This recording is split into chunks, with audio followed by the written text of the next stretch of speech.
You came to this country, you're 5 years old, from Nicaragua. Sandinistas, known for their death squads.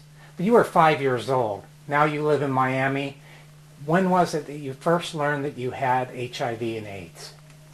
I found out that I was HIV positive when I was 18 years old, but I started having unprotected sex since I was 13 years old. Why did you have unprotected sex, for one? Didn't you know anything about the HIV epidemic?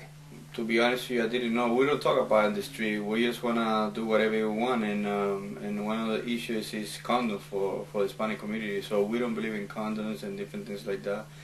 And I never protect myself until they told me that I was positive, you know. And on that day, my life changed around, and you know, I'm living with it now for 15 years, and it's tough. And I just take one thing at a time. I mean, that's what I do. You're 33 years old now. Yeah, I was born March 18, 1970. I'm 33. Thank God, because, you know, with this virus, you don't know what can happen to you. Right now, you can be okay. Tomorrow, you can be gone, you know.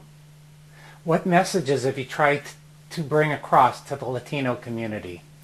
I'll be trying to educate them, so make sure that they use condoms, safe sex, a lot of different things like that, you know, and so they don't go through what I'm going through every day in life. You know. What are you going through, for instance? For example, I had to take a lot of pills. I had to be careful what I eat. I had to exercise, a lot of stuff like that.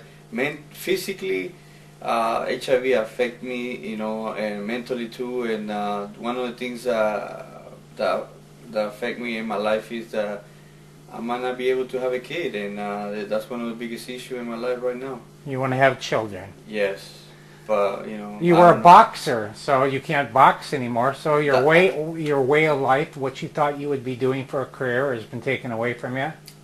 That too, you know. Unfortunately, when they told me that I was HIV positive, I couldn't box anymore because, you know, I don't want to give it to nobody. And unfortunately, you know, that stopped me right there and there, you know. And so HIV affect me in that way as a professional and a lot of different things like that. So what messages you're trying to get across the condoms? Tell us about the macho thing of not using condoms, or what it is being a Latino. Tell us a little bit about the women. We have Irma Copeland, who's going to be on later on. But tell us about your own personal views, growing up in the streets and the gangs. Okay, when I was about 13 years old to about 21, I started again Latin Force. That's what we used to be. Unfortunately, because I didn't have my family, my mom and my father, so I started hanging around with the wrong people. So what we used to do is... What do you mean you didn't have your father and your mother? My father's in Nicaragua, my mom, she's in Miami now.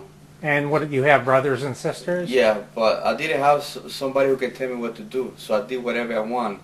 So one of the things we used to do is we used to have a lot of unprotected sex with a lot of different women. They had to go through me, and then you know, so you know, and one of them, she would give it to me. She would give it to me, and also that means all of your friends then are infected.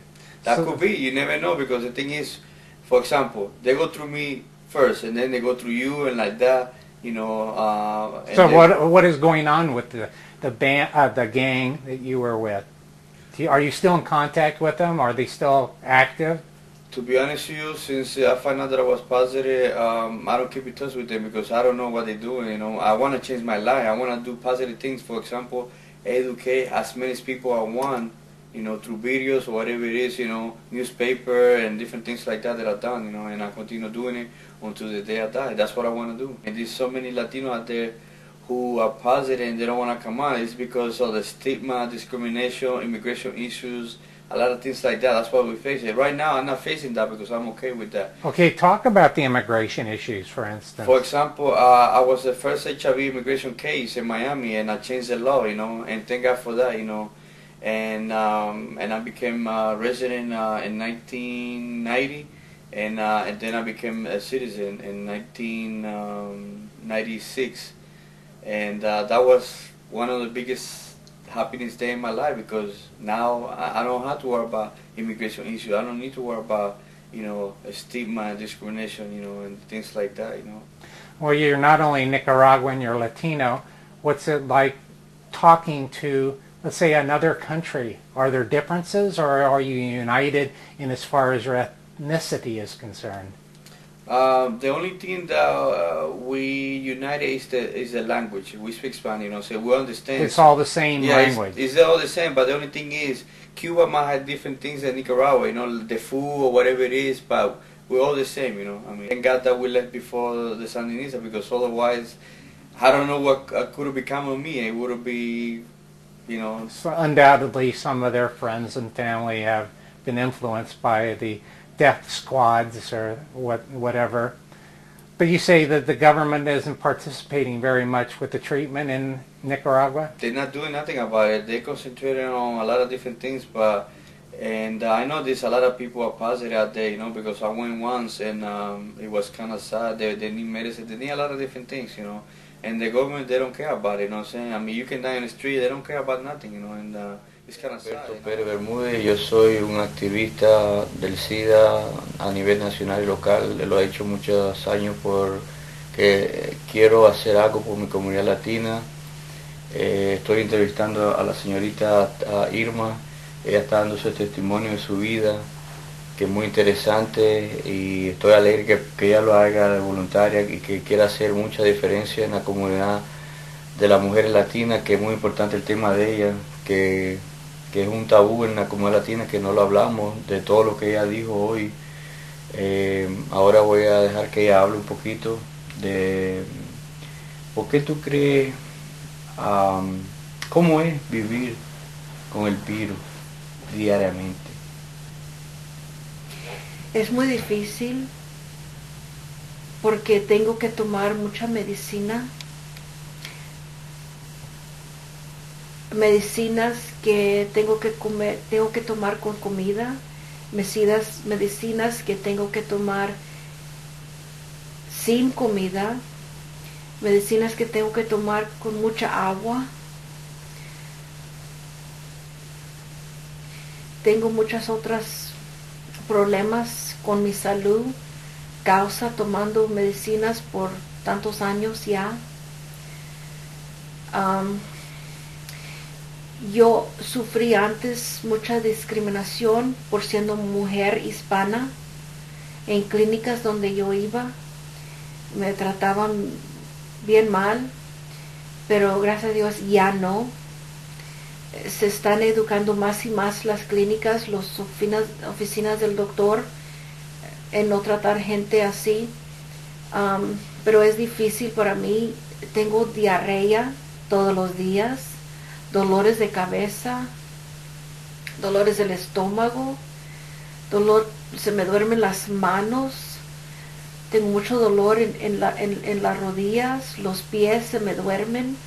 No puedo quedarme sentada mucho tiempo, no puedo caminar mucho tiempo, tengo neuropathy, diabetes, son muchos problemas. La vida no es bonita. Mexican people do. They like this lady, and I don't know. I never know.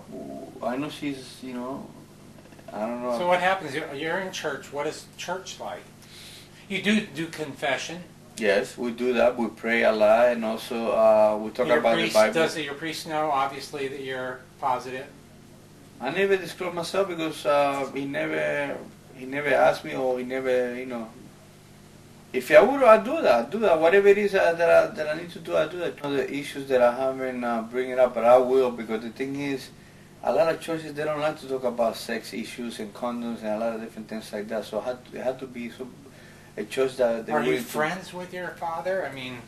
Not that much. I just go to church to pray so I can feel myself good about God and my spiritual things, And that's What does that mean, good about God and spiritual things?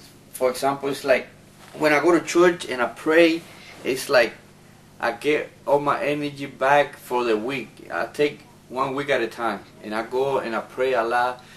And when I come out of the church, I feel good that I can talk to God, that I have a one-on-one relationship with God, and He's the one who tells me what to do and what should I do in my life and things like that, Has He been talking to you? What's He telling you to do? Lately, He hasn't told me anything, but I know for a fact that if he want me to do this for 10 years, He continued I continue being healthy and things like that, I think it's him. He want me to continue being a messenger or whatever it is that he want me to do, and I do it because of him. You know, for some reason he want me to do this. You know, and he put me the right person, because this it took me like now only. It took me 10 years before people started to get to know me locally and national.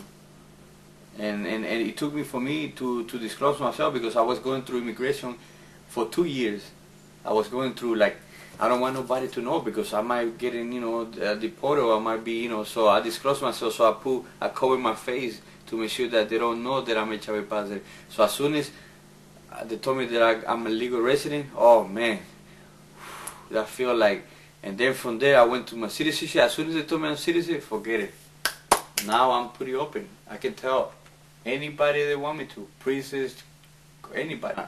When you go to Miami, whatever, it's like networking with people and learning about, that's about it. I mean, everybody, I said the conference, everybody go their own way. We don't care be touched, and some people just do that because they want to make money, and some people they want to do it because they care about the cause. They care about, you know. Are those the people that are speaking? You do a lot of translations. Yeah, I do that. But what do you find from the people that you're translating to? They need somebody who can speak both languages. I mean, that's the bottom line. I mean, because if they don't, they're gonna be out of the place. It's like, for example, let's say you speak Spanish only, right? And I would have talked to you in English. How you would feel? You would have felt less out. If it would have been vice versa. If you would have, you know. So because I'm so nice too, I'm willing to do whatever it is, translate it, whatever it is, you know, just whatever make that person. If I can help one person, I'll be happy with it. You know, whatever it is, translation or whatever it is that the person doesn't understand or whatever it is, you know, I'm like that. You know, whatever it is, translation or whatever it is that the person doesn't understand or whatever it is, you know, I'm like that. You know, and God will do whatever, you know, you need to do for me and my life and the rest of the people that are, you know. And what do you want from a tape? What message is it that you really want to get across? You say use condoms. There's got to be a hook.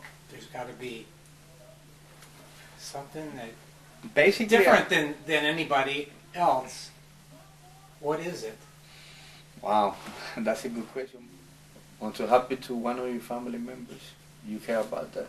Until you live with it, you care about that.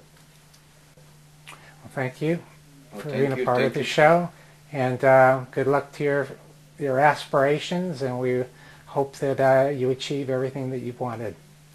We're gonna leave everything to God, and He's gonna decide, and He's gonna put us the right people so we can continue doing this. I mean, He's the only one He can, you know, I'm doing it for.